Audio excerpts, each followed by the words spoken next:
Hee. Is this thing on? Yeah, that's on. Don't touch that. When I entered the field of virtual reality, this is back more than 30 years ago, almost all of the companies involved had some sort of relationship with the defense sector. Now, this was at the very end of the Cold War.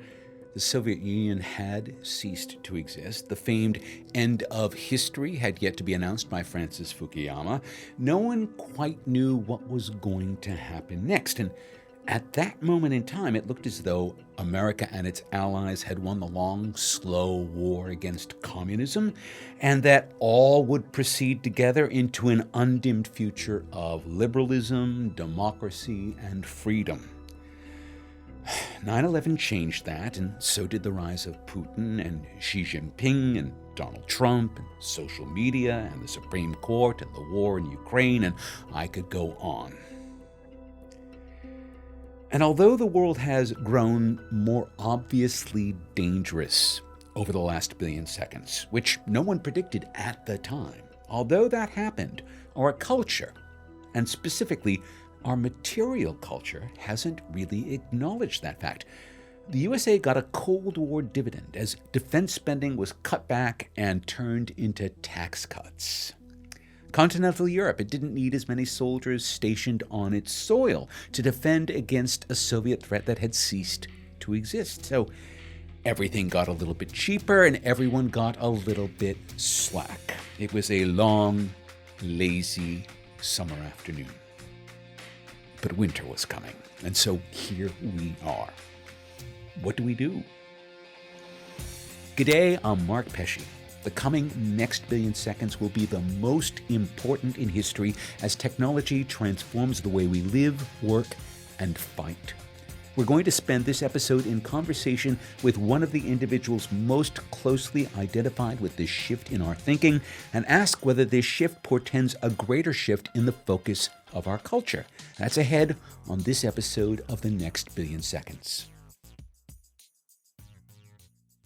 Now, to return to that world of 30 years ago, at that point, defense spending drove technology development, and it had done so since the start of the Second World War. I mean, yes, there's a bigger argument that you can make that military needs have always driven technology development, and I am not discounting that. But this really took off during the Second World War, and it continued all the way through the Cold War. We think of semiconductors and all the other systems that go along with it, rockets, everything like that. That's all essentially military technology.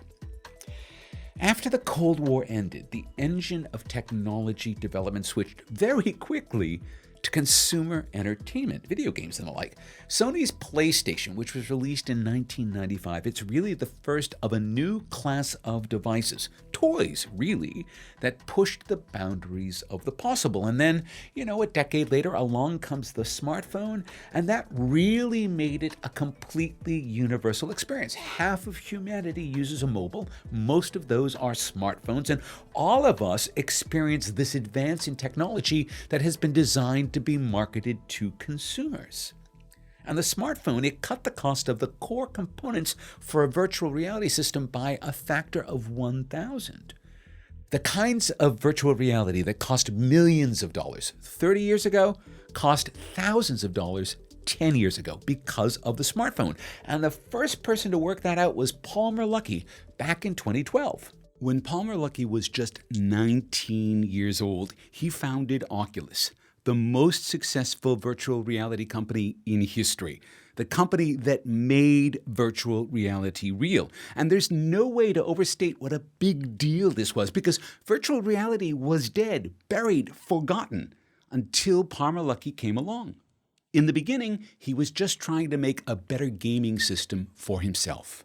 I actually did start by playing around in my garage. I mean, the thing about Oculus is for years before I founded the company, I had been doing it as a hobby. And the way that I started was actually as a PC gamer, building fancier and fancier PC gaming rigs with more and more monitors. And eventually I realized, geez, the next step is just more monitors or better graphics cards. That's actually not very interesting. 32 monitors is might be the next step, but it's not the final step. What's the final step? Where is this all going in the end? It certainly can't just be 100 monitors. And I realized, of course, where this is all going is virtual reality. And so I decided then as a teenager that I was going to, as a hobby, work on the final step of gaming rather than things along the way. And after years of work, we can get into the technical details if we want, but I figured out a couple key ways to make virtual reality headsets cheaper, lighter, and better than most of the ones that had come previously, all at the same time. I said, "Oh man, I've actually got something here." And I'm 19 years old. I'm not doing too well in school. I'll never get a better chance to pursue this than now. And so when you took that very first, the Oculus, I guess the DK1 was the very first one that went up on Kickstarter, and it just exploded. That's right. So I mean, yeah, you asked if I expected it to blow up. No, I thought it was going to take much more time. I mean, remember, I'd been living in this world where people weren't really talking about virtual reality as something that they were a fan of, or they weren't in the virtual reality scene or community because one didn't really exist. It was just this thing that was in science fiction that everyone liked as an idea independently. And so I had no idea that it was going to take off so quickly, but really the time was right. I mean, you got to put yourself back in time into summer of 2012. We were at the end of a game console generation, but the next generation hadn't even been invented yet. This was also the longest generation there had ever been. You had, you had the Wii, you had the Xbox 360, you had the PlayStation 3. So you had these very old consoles that had been around for 8 years, but the next generation hadn't even been announced yet. And so people wanted something new. They were excited for something interesting. And interesting it was. Oculus became the leading edge of a rebirth of virtual reality. It launched in 2012, was purchased 2 years later by Facebook for more than $3 billion. A huge sum which made giants like Sony and Samsung and Apple all take notice. The thing is that Oculus, although it was tiny and Facebook was huge, Oculus ate Facebook, which Mark Zuckerberg effectively acknowledged when he changed the name of his company to Meta from Metaverse, which is this universal virtual world. Now, long before that had happened, Palmer Luckey had left Facebook. That's a whole story in itself, and if you're interested in that, go back and listen to our interview with Blake Harris and read his book, The History of the Future. Okay, what comes next when you are a 24-year-old wunderkind? How do you top Oculus? Do you even try? Not a lot of people know this, but before I started Oculus, I worked in the mixed reality lab at the Institute for Creative Technologies in the University of Southern California, which is an Army affiliate research center working on programs like the Army's Brave Mind project, treating veterans with PTSD.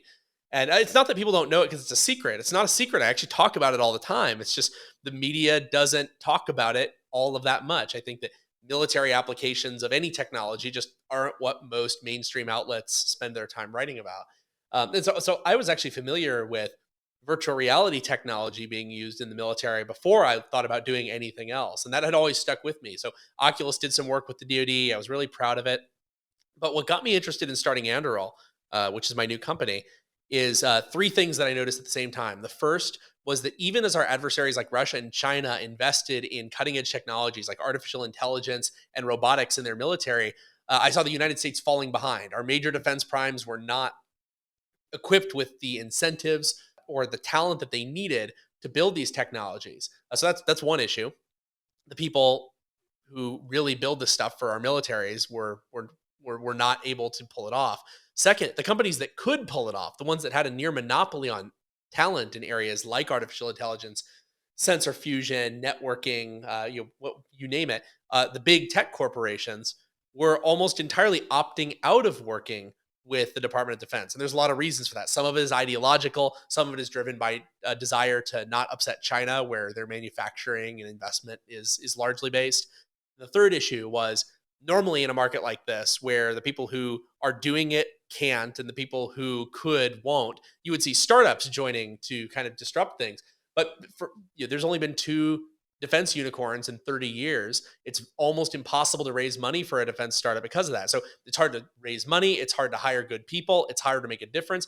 And at least in the United States, we haven't had a major success story in the defense industry in decades. And so nobody wants to get into it and nobody will invest in it. And those three things together made me realize that someone needed to start a company that had a different business model that would use its own money to decide what to build, how to build it, when it's done, bypass all of the government morass, all the government red tape, bypass the years or decades of slowdown that can introduce, and unabashedly put the best people in the world to work on the most important problems in the world, which I think are largely defense problems.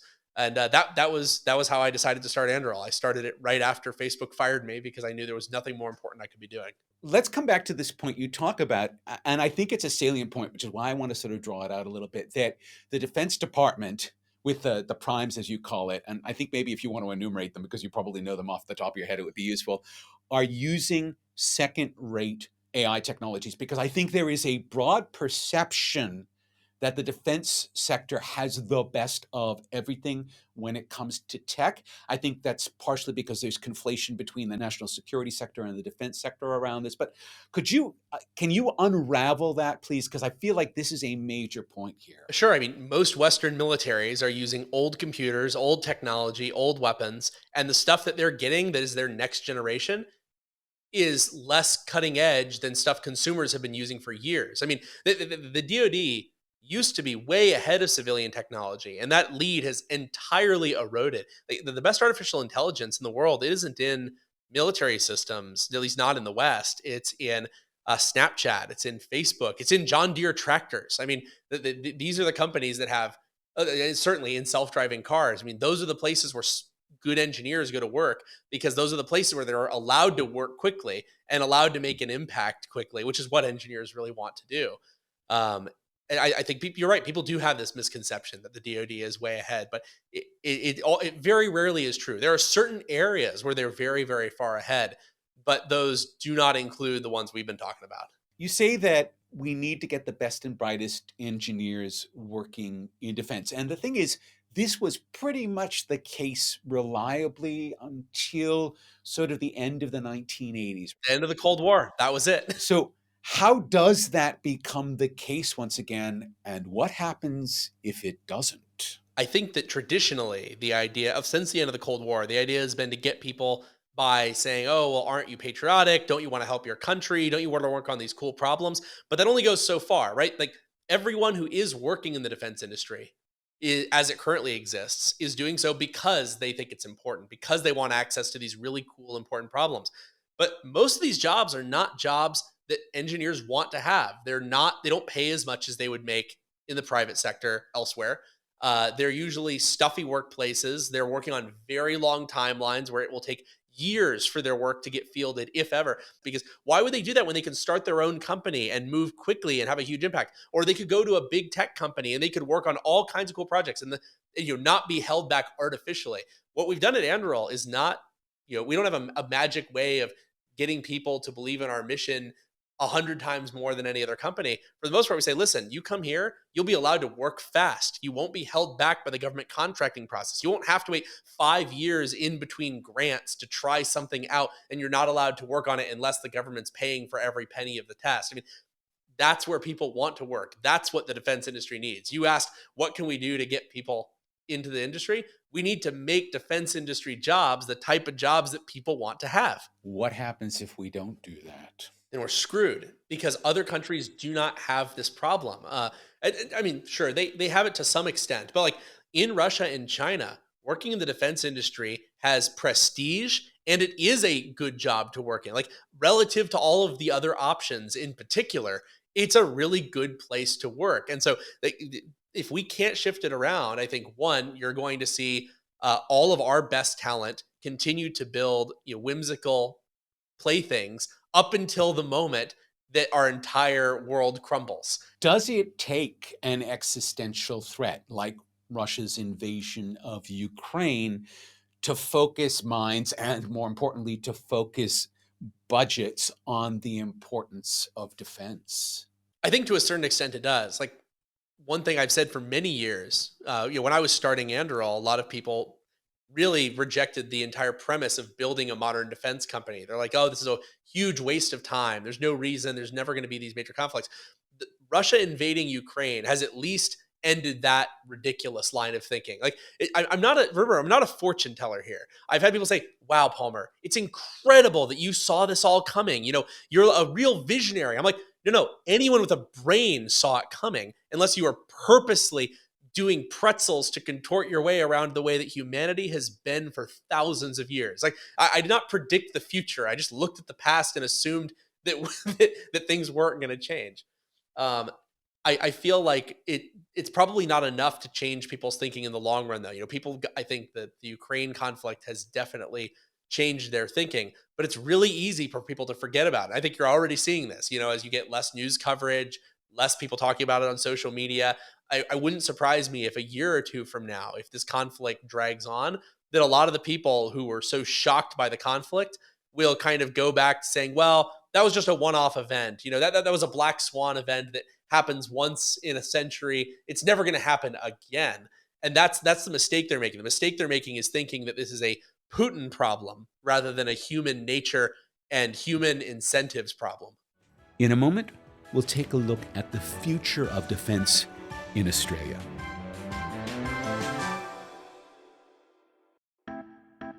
We know well here in Australia that we sit at the boundary between two great powers, America and China. We know that we've made a decision as a nation to align with America, even as we do most of our trading as a nation with China. That puts us in a very difficult spot, both politically and strategically. So does technology really offer any sort of answer to that? Or is that a question that has to be answered with statecraft and with diplomacy? For Palmer Luckey, diplomacy and statecraft both rest on a strong defense. A strong defense means a strong development for him of the new technologies of defense. And so I asked him to explain what Anduril does, what it actually makes. We're building a huge suite of products. So we don't have the luxury of many companies where we can focus on just one thing and really dialing it to the absolute utmost of polish. We have to build a bunch of different systems because the only way we're going to be the next major defense prime, the next major defense contractor, is if we're able to tackle a whole bunch of different projects. There's just simply not enough money in any one vertical for a company to achieve scale only tackling one. So we build unmanned aerial vehicles, from surveillance drones to aerial interceptors that knock other drones out of the sky. We build ground-based systems that tell you where all the vehicles, where all the animals, where all of the boats, where all the drones are at all times, communicating with each other and making sure that all the humans and all the machines have the right information at the right time. We build underwater vehicles where they are able to dive up to 6,000 meters deep, all the way to the bottom of any part of the ocean that doesn't end in trench or crevasse. And those are really powerful tools for understanding what's happening in the sea, following things that are happening in the sea, scanning what's going on. We also are building a lot of tools that allow us to control what's going on in the electromagnetic domain. So jamming things, sniffing things, hacking things, going after things under this broad umbrella of the term electronic warfare, where you're going to end up having entire conflicts in the future. And I don't mean whole wars, but there's certainly going to be battles of the future that take place solely in the electromagnetic domain, which is pretty fascinating. It's a sci-fi idea for sure. And we're also, I can't talk about the details, but getting into areas like space vehicles, and also some really interesting, very fast, very capable air vehicles. And we've got some stuff coming in the near future that people will want to keep an eye on. But I guess the broad strokes of what we're doing is we're making machines that allow people to understand everything that's happening so that they can make really good decisions and then respond with the best possible tools. And we're making technology that is a part of every step of that. All right. Talk for a minute about the project that you're going to be working on with the Australian Defence Force, the XL AUV. So this is the XL AUV, the extra large autonomous underwater vehicle. It's essentially a very large autonomous robotic submarine that's able to do things that in the past could only have been done by a manned submarine. There's been a lot of unmanned subs in the past. Like the idea is not new, but what we're bringing to the table is very, very large size, very, very smart artificial intelligence that's able to process sensor data in a very capable way. And we're designing them in a way where we can actually deploy these at scale. The goal is not to build just one or two of these vehicles. It's to build very large numbers of these vehicles so that you can send them out there without adding more manpower, without taking on more risk. And like what I said before, you really want to understand what's going on. Like if I am a military, it is helpful for me to understand everything that's on the surface of the water and where everything under the water might be hiding. And the vehicle that we're building is the tool that will allow Australia to do that. So Australia has a massive naval boundary. Oh man, it practically doesn't get bigger. How would something like this work in the context of Australia, given that we have a limited number of submarines Yep. and won't be getting new submarines for a while for a variety of reasons? What does this mean for how it would affect Australia's ability to be able to monitor its border? Well, it gives you the ability to do a few things. One, it gives you a much better ability to understand what is hiding beneath the waves. Right now, most anti-submarine warfare is very targeted. You can find submarines in small areas. You can protect a carrier group from a submarine within short range. What we're trying to do is give Australia the ability to know if any submarines are anywhere close to Australia, anywhere around that massive maritime border. And then it's not just submarines that are in the area; it's also to scan the seabed and to do so on a regular basis. Right now, people think of scanning the seafloor as this kind of thing. You go out and you do an expedition to do it, right? Like we're going to go to this area, we're going to scan it. It's a big event, and we're going to do it one time. And now we have all this data we can use, and they'll use it for years and years. But what if you had a vehicle that could scan the seafloor in high resolution over and over and over again, maybe even every single day? Now, all of a sudden, it becomes much harder for your adversaries to hide things on the seafloor. It becomes harder for them to tamper with your cables, your internet cables. It becomes harder for them to either break them or to sabotage them, or even just to listen in on them. And it makes it harder for them to pre-place things on the seafloor that might become relevant in a conflict potentially years from now. And so those are two of the capabilities. There's a whole bunch that I can't get into because the specifics of them get inappropriate to discuss in public pretty quickly. But there's a lot of things you can do when you take the capabilities of what used to be limited to a manned submarine and then you deploy them by the hundreds or the thousands and you distribute them much deeper than any manned submarine can go, much further than any manned submarine can go. This is where the future rises up to meet our present, because we know we need more submarines to patrol our borders. We know that. And we know we're a long way away from that because of a series of policy missteps by previous governments, which has put us in a terrible place. Could we have hundreds? Could we maybe even have thousands of these drone submarines doing the job for us by the end of this decade? Would that take some of the pressure off the delivery of a whole new class of nuclear-powered submarines that Australia will at some point get as part of the AUKUS alliance? And if those drone submarines prove to be a workable solution, can Australia be more relaxed about its defense posture because it has a better ability to monitor its borders? All of that is possible, but drones have limits. And I asked Palmer about those limits. What is something that a manned submarine would be tasked with doing that an unmanned submarine would not?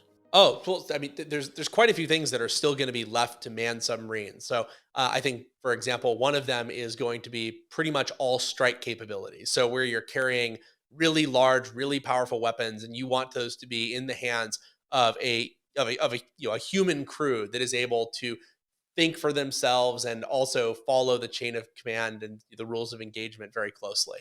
That's kind of going to be that realm. Also, another one is things like diver insertions. So this is something that a lot of submarines do: is they can go places and drop a team of people out of the submarine to go and do clandestine missions. Those are things that an unmanned submarine definitely is not going to be doing. Um, and then I think there's also just carrying a lot of tonnage. Like as cool as the submarines we're building are, they are still a small fraction of the size of these very, very large manned submarines. And so when you're carrying very, very large payloads, those are the ones that you're going to want to be doing the job. And I think what you're going to see is going to be pretty interesting is I think you're going to see manned submarines working in tandem with robotic submarines very closely together so that the manned submarines are able to keep themselves at a greater standoff away from danger, keeping their crew safe.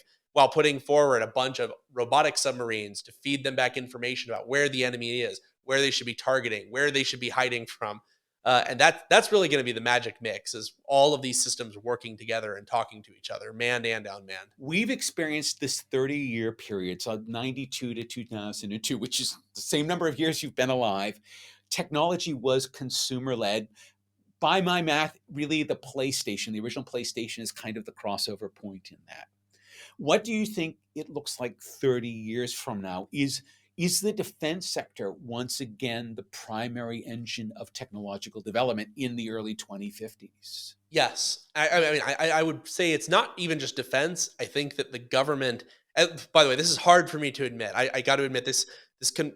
I'm a libertarian at heart, and so for me to say this, it's truly painful, but it's true. The government is going to end up being kind of the dynamo of innovation in the West again, and I think it's going to be defense. It's also going to be space travel and space exploration. In the same way that the space race generated so many innovative technologies that have changed the way we live. I think we're actually going to see that in space, and I think we're going to see that from defense. Where we're finally getting back into the point where there's a lot of technologies that currently don't make sense for consumers, but do make sense for defense. I can't talk about all of them today, but there's a lot of things that I'm building right now, like a lot of the drone technology that we're working on. It would never make sense in a consumer drone, because you can buy a consumer drone that's 80% as good for a tenth of the cost. But those technologies that we're building are going to become, like, they're going to trickle down to the consumer space over the coming years. And so I totally agree. In the next 30 years, I do think you're going to see government-led innovation initiatives become, if not dominant, at least a very important and significant force again. You led perfectly into my next question, which is really about the leakage of these very advanced tools and techniques that Anduril and now a whole range of new defense startups are making. How do we prevent those technologies from falling into the wrong hands? And that doesn't even have to be a state actor anymore, right? That Yep. can be just any sort of threat actor. How can we do that? And how do we ring fence them against misuse? Sure. Well, I mean, there's kind of two parts to this question. First is, like, literally our stuff falling into the wrong hands, like the actual physical stuff. Like, what if they got one of the U.S. Marine Corps' drones that we sold them? And that I'm pretty actually comfortable with. I think it's not hard. You encrypt everything. You have access tokens to everything. You make it really, really hard for them to get access to any of the stuff that really matters. You program the systems in a way where it's very easy to disable them if you have an unauthorized user. I mean, these technologies are luckily not as fungible as, let's say, AK-47s in a box that the Soviet Union handed out. I mean, those things, they handed them out 50 years ago, and they're still killing people today. The technologies that we have, it's pretty easy to make them where they kind of fall apart once they're outside of the U.S. war machine. Now, the second part of this, though, is when you, like, technologies in the broader sense, like, how do we keep artificial intelligence in general, like, our academic AI innovations, how do we keep those from falling into the wrong hands? I don't think we have a good answer at all. I think there's actually been a little bit of denial of the problem for a very long time. You have a lot of private companies that come up with very powerful innovation that has massive strategic implications, and then they open source it and they give it away because that's their ideology. Now, I understand that. I'm an open source guy, and I have been since I was a teenager. But once you start working with the military, you realize, oh my God, these guys are giving away technology that in the past, this would have been instantly classified and hidden away and never allowed into the hands of our strategic adversaries. Now, our adversaries are basically taking the results of Western innovation in our academic systems and in our corporate systems, and then just taking those innovations and applying them to their war machine. I don't know how we're going to stop that. One of the perils of living in an information-rich world is that it is very hard to keep any key technology completely hidden from an adversary. This means that everything that Anduril does will be copied for good and for ill. That's why they call it an arms race, and it's beginning to look like we're back to that after a bit of a break. A race that may well last the next billion seconds. If you're listening to this episode on its release, you may be interested to know that Palmer Luckey will be giving a talk in Sydney on Thursday, the 18th of August, 2022, at the Art House Hotel in Sydney's CBD. You should come along. I might even be there. Details can be found on our website at nextbillionseconds.com. This episode of The Next Billion Seconds was written by Mark Pesce, produced by Stuart Buckland for Ample, audio production by Justin MacArthur. Big thanks to Palmer Luckey for joining us on this episode, and a shout out to his great support crew who made it all seamless. For more background on Anduril, Palmer Luckey, and his speaking event in Sydney, please visit our website at nextbillionseconds.com. The Next Billion Seconds is now powered by Ample Audio. Follow the show on Spotify, Apple Podcasts, Google Podcasts, Outcast, and many other podcast platforms. If you like this show, please share it with a friend. And if you can, leave us a great review. That helps bring new listeners to our show. This is Mark Pesce, thanking you for listening. Ample. Hee hee. Is this thing on? Yeah, that's on. Don't touch that.